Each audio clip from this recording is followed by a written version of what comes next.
Le lundi 11 mai 2009 marquera à jamais l'histoire de la maison de l'entreprise du Burkina Faso.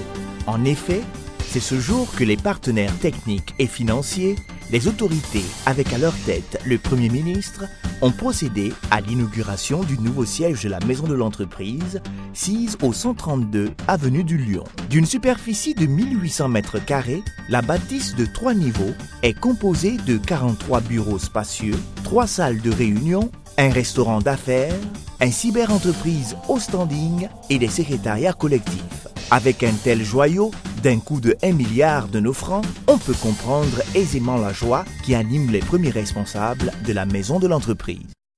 C'est avec un grand plaisir, mais également avec beaucoup de fierté, que je prends la parole pour vous souhaiter à tous la bienvenue à l'occasion de la cérémonie d'inauguration du siège de la maison de l'entreprise.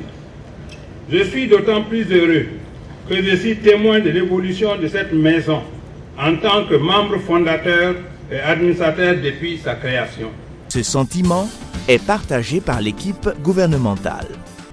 Je suis heureux de prendre la parole ce matin au nom de son Excellence Monsieur le Premier ministre pour saluer le remarquable parcours que cette institution a effectué en peu de temps. Logée depuis 2004 au milieu de bâtisses, elle a sans complexe et contre vents et marées conduit de nombreux programmes et actions bénéfiques au secteur privé. Le bilan sommaire qui vient de nous être présenté par le président du conseil d'administration est éloquent à souhait et confirme à suffisance que si cette maison n'existait pas, il eût fallu la créer. Ce chef-d'œuvre a été réalisé par les entreprises Fasobara, Beauplan, Ecobag, Diakfa, Simel, Yeli Productions, qui ont été toutes distinguées pour le travail abattu. Puis l'on a procédé à la coupure du ruban par son Excellence Monsieur le Premier ministre Tertius Zongo et la visite des locaux. À l'occasion, le Premier ministre a immortalisé quelques mots dans le livre d'or. Pour lui, il faut que les acteurs soient au pas des réformes entreprises par le gouvernement.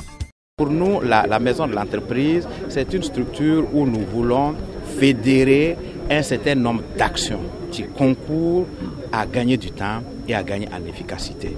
Donc par conséquent, aujourd'hui, lorsque vous regardez, vous voyez la police coexiste avec les agents du ministère des Finances, avec les agents du ministère du Commerce, avec un peu tout ce monde-là, pour qu'en un seul lieu, les formalités puissent être accomplies. Donc on gagne du temps, mais je dois dire qu'on gagne en transparence aussi, parce que vous n'allez pas aller devant 1000 personnes pour qu'un dossier traîne, pour que des gens utilisent un peu un pouvoir. Mais ce que je souhaiterais dire aux usagers, il faut que ça marche. Parce qu'on a transféré des pouvoirs des services centraux vers la maison de l'entreprise.